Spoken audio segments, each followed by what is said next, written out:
নমস্কার বন্ধুরা, আমি সঞ্জু। আজ তোমাদের সাথে শেয়ার করছি আলু পনির রাইস। তো দেখো, রেসিপিটা করার জন্য আমি এখানে 500 গ্রাম বাসমতি চাল নিয়েছি। আর এই বাটিটার মাপে 2 বাটি চাল নিয়েছি। তোমরা যে কোনো পাত্রের মাপে চালটা নেবে, তাহলে দেখবে রান্নাটা করতে খুব সহজ হবে। এবারে অল্প অল্প জল দিয়ে চালটাকে বেশ ভালো করে ধুয়ে নেব।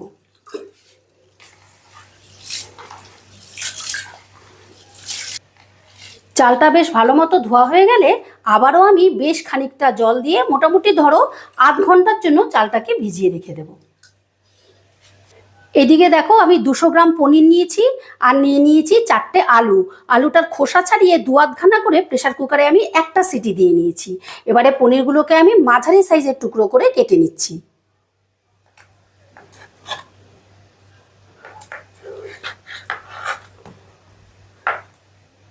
দেখো, ঠিক এই সাইজের করে আমি প্রত্যেকটা পনিরকে কেটে নেব। এবারে গ্যাসে একটা কড়া বসিয়ে দিলাম আর কড়াই দিয়ে দিচ্ছি বেশ খানিকটা সাদা তেল। আচ্ছা, তেলটা গরম হয়ে গেলে প্রথমে আমি কাজু কিশমিশটা ভেজে নেব। তো গ্যাসের আঁচটা লোতে রেখে আমি কাজুটা ভেজে নিচ্ছি। এখানে মোটামুটি 13-14টার মতন কাজু আছে।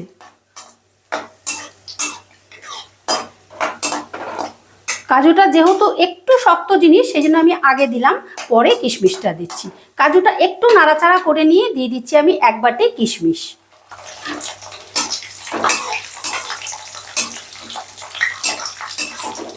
কিশমিশটা একটু নাড়াচাড়া করতেই যখন ফুলে ফুলে উঠবে, তখন কাজু আর কিশমিশ দুটোই একত্রে আমি তুলে নিচ্ছি।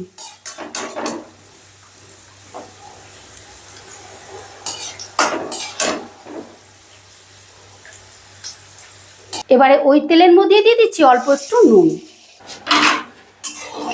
নুনটা তেলের সাথে বেশ ভালো মতো মিশিয়ে নিয়ে এবারে ভেজে নেব কেটে রাখা পনিরগুলো।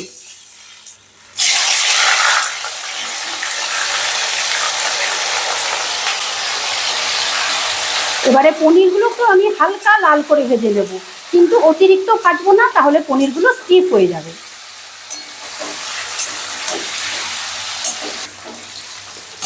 পনিরগুলোকে আমি হালকা লাল করে ভেজে নিয়েছি। এবার পনিরগুলোকে তুলে নিচ্ছি।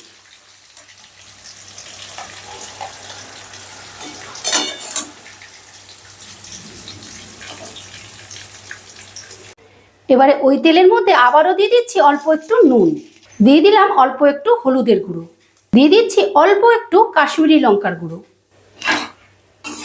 তেলের সাথে মশলাটা বেশ ভালো মতো মিশিয়ে নিয়ে এবারে আমি আলুগুলো ভেজে নিচ্ছি। বন্ধুরা, তোমরা এইভাবে একটু আলু ভাজার সময় কাশ্মীরি লঙ্কার গুঁড়ো দেবে। আর গ্যাসের আঁচটা কিন্তু একেবারে লোতে রেখে দেবে, তাহলে দেখবে আলুর কালারটা দারুণ সুন্দর আসবে।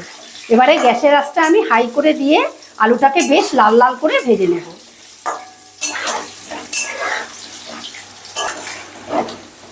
আলুগুলোকে বেশ লাল লাল করে ভেজে নিয়েছি। এবার আলুগুলোকে আমি তুলে নিচ্ছি।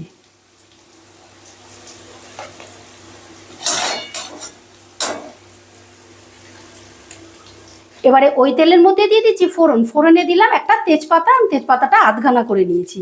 আর দিয়ে দিচ্ছি এলাচ, দারচিনি, লবঙ্গ আর অল্প একটু গোটা জিরে। এবার ফোড়নটাকে হালকা করে একটু নাড়াচাড়া করে নেব। একটু নাড়াচাড়া করলেই যখন একটা মিষ্টি গন্ধ বেরোবে, তখন দিয়ে দিচ্ছি আমি আদা আর কাঁচা লঙ্কা বাটা। এখানে 2 কোয়া আদা আর 4টে কাঁচা লঙ্কা আমি একত্রে বেটে নিয়েছি।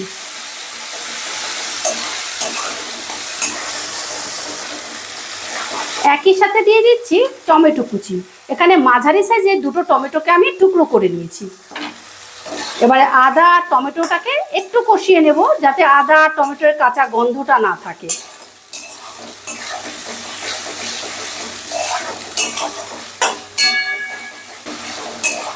আদার কাঁচা গন্ধটা চলে গেলেই দিয়ে দেবো আমি গুঁড়ো মশলা। দিয়ে দিচ্ছি অল্প করে নুন। বন্ধুরা, পরে আমাদের তো নুন দিতে হবে, সেই জন্য এখন আমি অল্প করে নুন দিলাম। দিয়ে দিচ্ছি অল্প একটু হলুদের গুঁড়ো, 1/2 চামচ জিরের গুঁড়ো, 1/2 চামচ ধনের গুঁড়ো, অল্প একটু শুকনো লঙ্কার গুঁড়ো। এবার সমস্ত মশলাটা 2-3 মিনিটের মতন আমি একটু নাড়াচাড়া করে নিচ্ছি।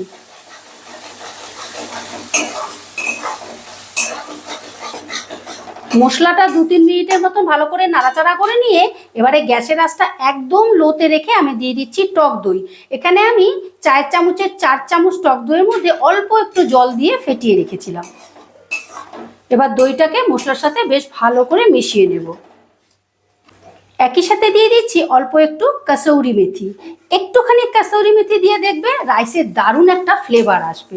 এবারে দইটা ভালো করে মিশিয়ে নিয়ে গ্যাসের আঁচটা বাড়িয়ে এবারে আমি প্রায় 9 থেকে 10 মিনিটের মতন মশলাটাকে কষিয়ে নেব। যতক্ষণ না মশলাটা থেকে তেল ছেড়ে দিচ্ছে ততক্ষণ আমি মশলাটা কষতে থাকবো।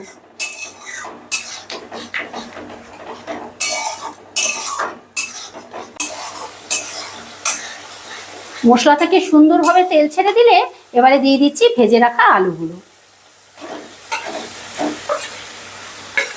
একই সাথে দিয়ে দিচ্ছি ভিজিয়ে রাখা বাসমতি চাল।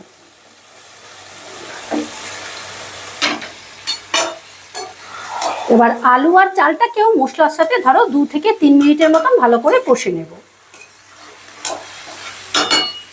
বন্ধুরা, তোমরা তো বিভিন্ন রকমের রাইস খেয়েছো, বাট একবার এই আলু পনির দিয়ে রাইস তৈরি করে খেয়ে দেখো, এর সাথে আর কিচ্ছু লাগে না। আমি তোমাদের কাছে জিজ্ঞাসা করছি, তোমরা রান্নার শেষে দেখে বলো যে এর সাথে আর কিছু দরকার আছে কি নেই, অবশ্যই কমেন্টে জানিও। রাইস আর আলুটা 2-3 মিনিটের মতন কষে নিয়ে এবারে আমি দিয়ে দিচ্ছি জল। এখানে আমি যে বাটিটায় করে চাল মেপেছি সেই বাটিরই ডবল জল দিচ্ছি, মানে 2 বাটি চাল নিয়েছি, 4 বাটি জল দিচ্ছি। তোমরা যতটা চাল নেবে তার ডাবল জলটা দেবে। এবার জলটা রাইস আর আলুর সঙ্গে একটু ভালো করে মিশিয়ে দিচ্ছি।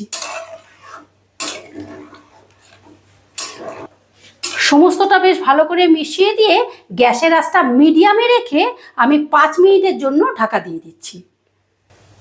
5 মিনিট বাদে ঢাকাটা তুলে নিলাম।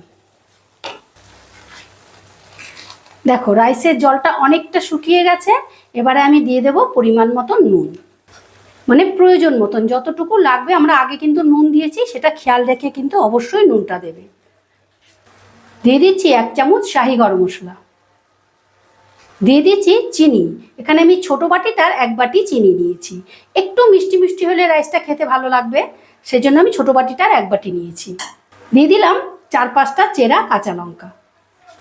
দিয়ে দিলাম 1.5 চামচের মতন ঘি।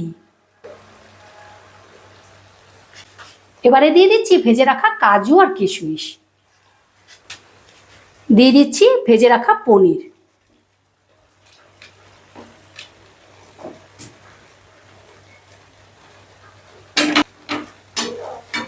এবারে সমস্তটা আলতো হাতে মিশিয়ে দিচ্ছি।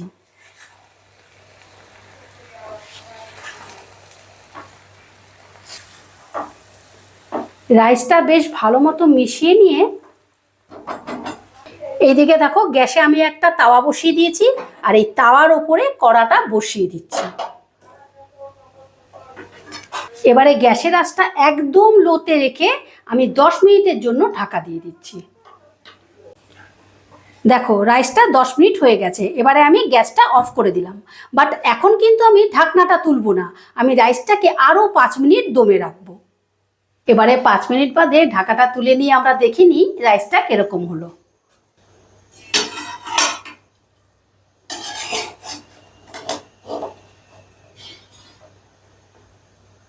দেখো রাইসটা কতটা ঝরঝরে হয়েছে। প্লিজ তোমরা এইভাবে একবার হলেও ট্রাই করো। আচ্ছা ঠিক আছে, এবার তোমাদেরকে আমি পরিবেশন করে দেখাচ্ছি। আশা করি রেসিপিটা তোমাদের ভালো লেগেছে, আর ভালো লাগলে অবশ্যই একটা কমেন্ট করে জানিও, আর আমার চ্যানেলটা সাবস্ক্রাইব করতে ভুলো না যেন। আবার দেখা হচ্ছে নতুন কোনো ভিডিওতে। ঠিক আছে, টাটা।